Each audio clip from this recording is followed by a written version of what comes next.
Hello, dear Taurians, far and wide.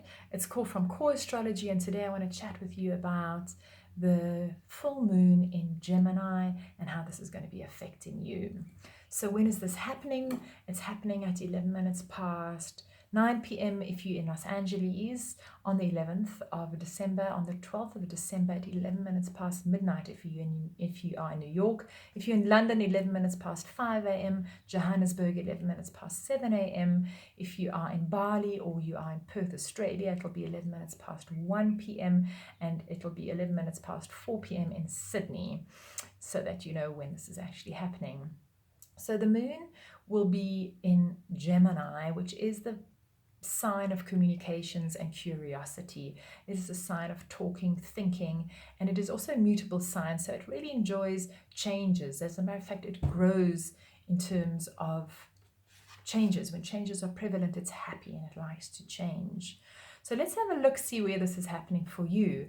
So 2 weeks prior to this full moon, there was a new moon happening in an area in your life which very much relates to other people's resources of yours that you share with other people, or resources that you receive from other people, like an income or a partner's money.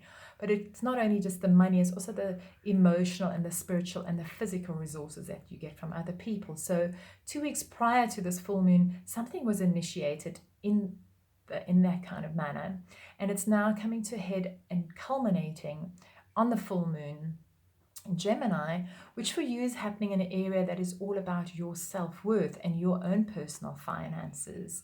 So it's a time for you to look at how you're investing your money, what is your self-worth worth to you. That is kind of the focus of the full moon for you.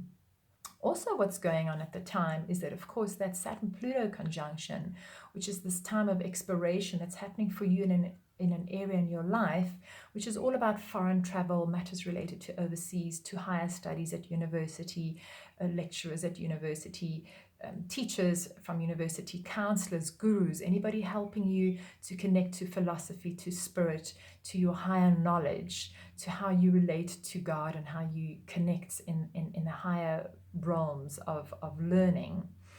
And there is something about this area that's a little bit oppressive to you. There's a limited kind of outdated karma that you're working off at the moment, and you're in this expiration date, which by January the 12th will sort of come to a head where the expiration date has actually arrived, whereby you need to let go of something or free yourself, purge, detox, unravel things.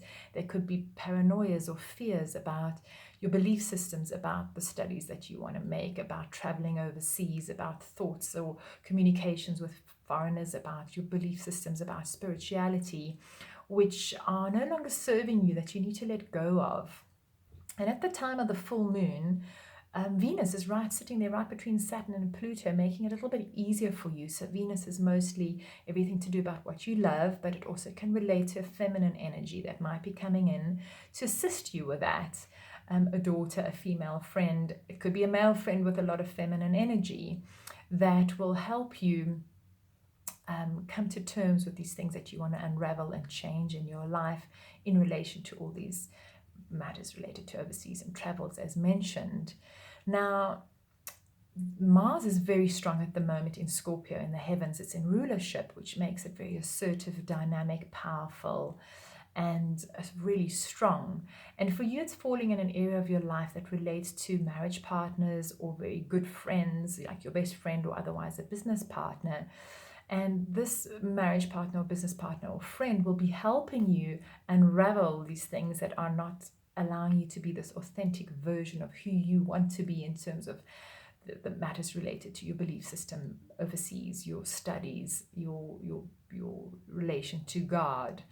So that always comes in very helpful. Also, Neptune, the planet of dreams, imagination, romance, not having any boundaries, connecting to your higher self, connecting to art, music, is making a beautiful trine to this Mars, which is in the situation of a helpful marriage partner or best friend, whereby it's activating and assisting you to say, what are my hopes and dreams? Like, if I really had a dream of the ultimate, like everything that I want in my life, How can my partner, business partner, good friend help me make these changes related to the spirituality and the overseas travel, or matters related to overseas or higher learning and studies? So this is important to note because Neptune breaks down barriers. Neptune makes you connect, or allows you to connect to your intuition and your imagination, and it takes you away from this material world into more of a spiritual world. And for you, this is coming from groups of friends. So there's groups of friends that are either creative or musicians or spiritual that are helping you in your partnership to make these changes related to all the studies and the travel that you want to do. Also, what's happening is that by Saturday, Sunday, Jupiter will have also, well, it is also in this same area because it's also in Capricorn as Saturn and Pluto and Venus is, but it's going to be coming into an exact trine with Uranus. And Uranus for you Taurians is very strong at the moment because it is in your sign of Taurus. And Uranus is about changes, it's about independence, it's about sudden unexpected breakthroughs where there's these energies of, like in a cloud, you have plus and minus electrons building up, and at some point the tension is so high and there's a lightning strike and it neutralizes that. There's this tension inside of your persona and who you are that is desperate for some changes and wants to break free, and it's difficult for Taurus because it's a fixed sign. However, by Saturday, Sunday, there will be circumstances which will allow you, this could be a bit of a surprise because with Uranus, we never know what it is, but it's unexpected, sudden, and it's related to your independence and changes and being innovative and forward thinking that will allow you to make these changes related to your studies, to the foreign, to the overseas, to your belief systems, to your relationship with God, and in a way that will expand it and make it easier and help you to shift those energies of stagnancies that have maybe been holding you back with paranoias or fears that you've been holding on to, which no longer serve you. So it's really a fabulous time to release between this full moon culmination on Wednesday, Thursday, and through to the weekend. I hope this has helped you. Thank you so much for listening to the video. Lots of love. Take care. Bye.